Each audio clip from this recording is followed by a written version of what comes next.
What up, everybody? InstructaBeats back again here with another awesome math lesson. Today we're going to be talking about using logic and looking at our quadrilateral hierarchy to answer some questions. So let's take a look and see how our objective shapes up today. Our objective today I'll be able to answer logic questions by using my quadrilateral hierarchy. So don't worry if you don't understand what I'm talking about. Let's take a look at some mathcabulary first. So first of all, if you've watched our previous lessons or seen our quadrilateral hierarchy song, you probably know what a hierarchy is, but I just want to name it for maybe some of those people who have not. So a hierarchy, right, is a system that organizes or ranks things based on importance, power, or size. There's lots of different types of hierarchies out there. If you work at a school, if you go to a school, right, the top of your hierarchy might be the principal, right, or even the superintendent, and then you kind of go down from there. For the case of what we're talking about, we're going to be talking about hierarchies that go from general to specific. So what do I mean by general to specific? Let's take a look at a hierarchy that a lot of us know or have some background about, right? Let's talk about the animal kingdom. All right, so all of these animals are going to be a part of the animal kingdom because they are animals. Now, underneath animal kingdom, right, you might have invertebrate, and then you might have vertebrae, right? So most general, right, these are both animals, but then we have the invertebrate, right, without a backbone, and then we have the vertebrae that have a backbone, right? Now, we'll kind of leave that one alone, but underneath our vertebrae, right, we have a lot of things that we are familiar with. We have amphibians, reptiles, birds, mammals, and we have a couple more, but for the purpose of this, we can kind of stop there, right? And then, of course, underneath mammals, if we get even more specific, right, you might be a human. Hello. You might be an elephant, right? You might be a fill in the blank, right? Any of those other animals. So this is an example of a general to specific hierarchy, right? Everything underneath here is an animal. But then it gets a little bit more specific, right? It asks certain questions. Do you have a backbone? Okay, good. You're in the vertebrae. All right, well, do you have scales and are cold-blooded, right? Okay, you're a reptile. Are you warm-blooded, right?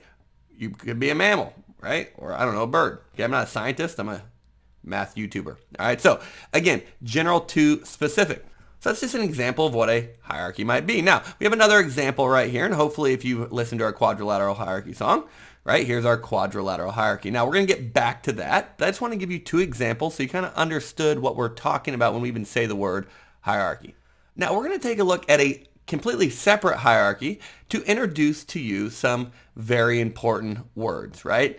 Always, sometimes, and never. So when you're answering these types of math questions, we're going to be doing a fill-in-the-blank style. We're going to be talking about, you're going to either say it always is something, it sometimes is something, or it never is something. And we'll give you an example with this right here. So first of all, we are going to be doing a location hierarchy. Okay, now there's lots of different locations, but we are going to be specifically talking about the United States and India, right? Any location in the world, we get more specific, either United States or India. Now within the United States, we have lots of different places, but we just kind of picked two, right? We have the state of Florida and the state of North Carolina. And then to get even more specific as we go down, we have Orlando and Wilmington. So here's our United States. You can see right here we get a little bit more specific with the state. We have Florida right here, North Carolina right here. We have Orlando, Florida, home of Disney World, and Wilmington, North Carolina, home of UNC Wilmington. All right. And then we have a whole entire different location. We have the country of India. I'm probably going to butcher these, right? But we have the state of Gujarat in India. And then we have another state of Bihar. Okay, and again, yes, I did have to YouTube that to know how to pronounce that, but that's okay. So we have two entirely separate countries, right? And then we have Florida as a state in North Carolina.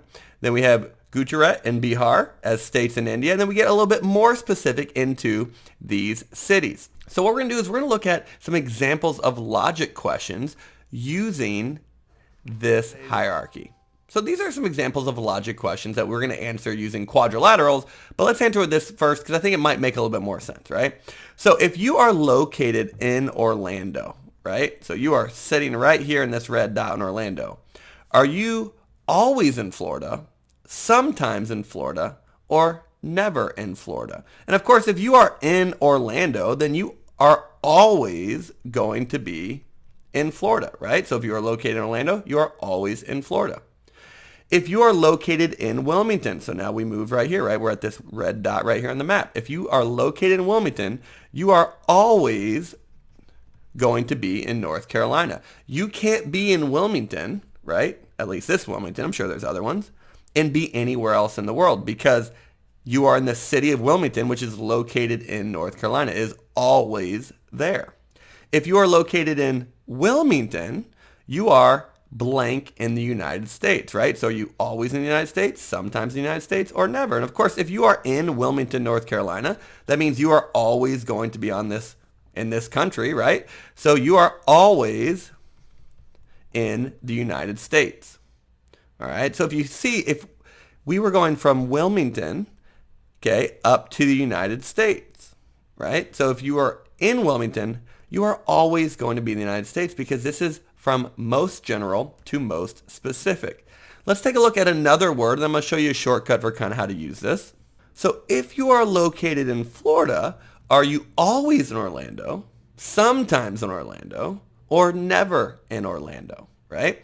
And so if you are in Florida, the correct answer for this would be that you are sometimes in Orlando, right?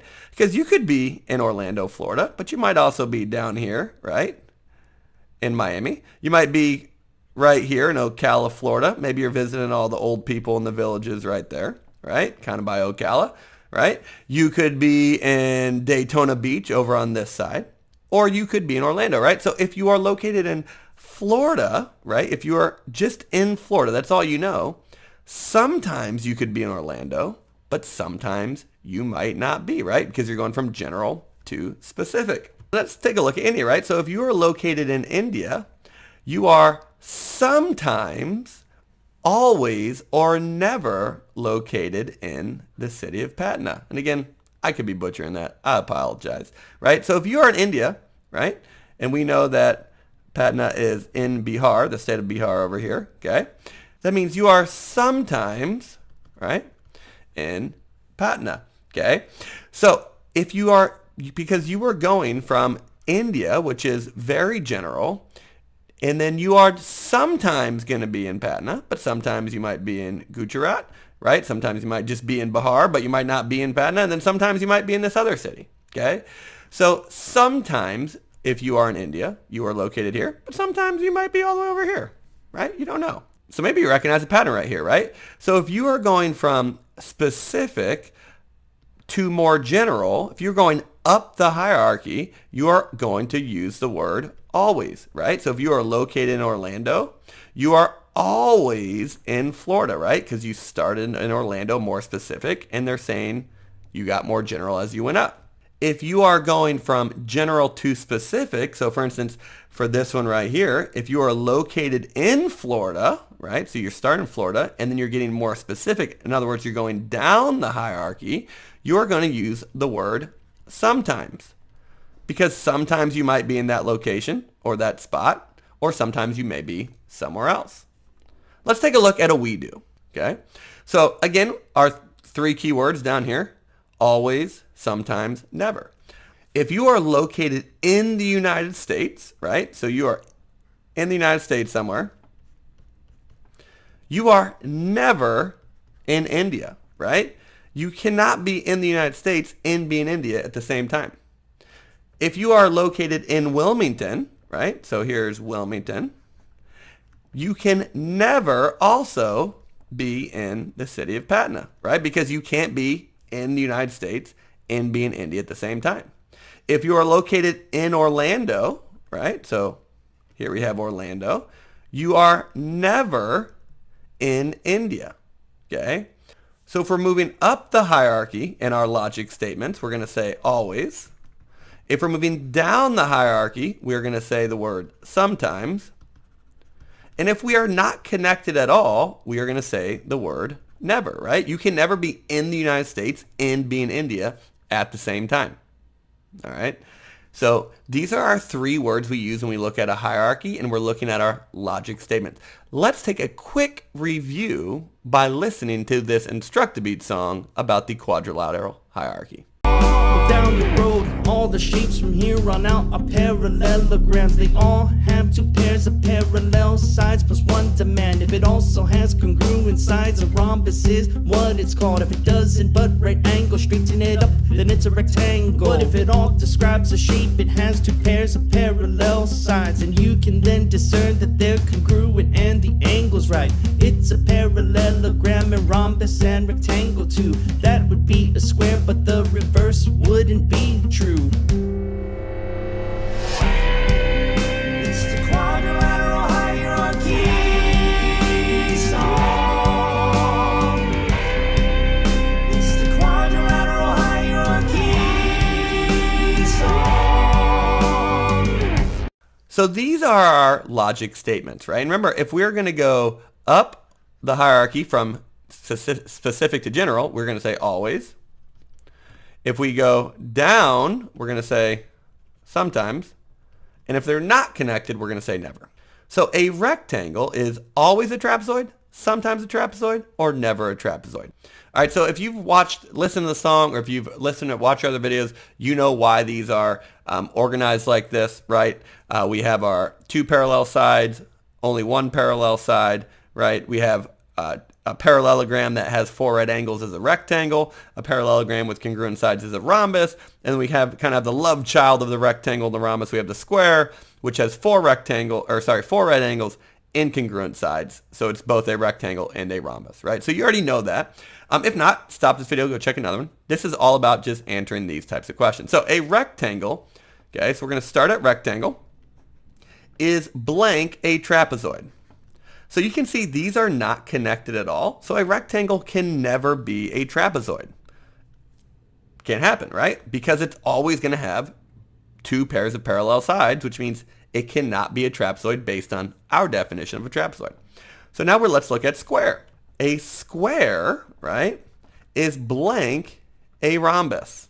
So for this one, we're starting at square and we are moving up, which means a square is always going to be a rhombus, because to be a square, you have to have four congruent sides, right? We're moving up the hierarchy, which means we say the word always. So if we flip that and go back down, right? So we say a rhombus is blank a square. A rhombus is sometimes a square, right? Because it's very general to be, or it's more general to be a rhombus, right? Because it's higher up on the hierarchy. So sometimes it might be a square, but sometimes, right, you could just be this rhombus right here. You might just be a rhombus with not four right angles. So it could sometimes be a square, or it could sometimes not be a square.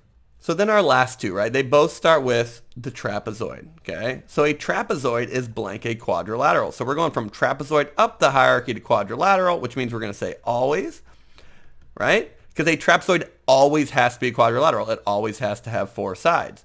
But a trapezoid is blank a parallelogram. You can see that these are not connected, right? Just like you would, a reptile is not a mammal, right? A mammal would not be a reptile, right? Or if you're in the United States, you can never be in India. A trapezoid is never a parallelogram, okay? Because they don't have the same attributes. So I know that at first, these can kind of be confusing. So if you conceptually understand it, that's the best. But if not, you can use these arrows, right? Draw it out like I just did right here.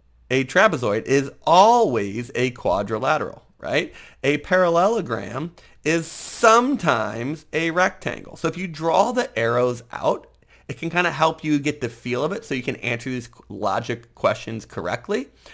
And then you can kind of start to use the attributes and picture that, right? So this is something that's very helpful to me, just this kind of shortcut. Check out our quadrilateral song. Again, thank you so much for checking us out today. We know there's lots of different options online. We appreciate you spending your time with InstructaBeats.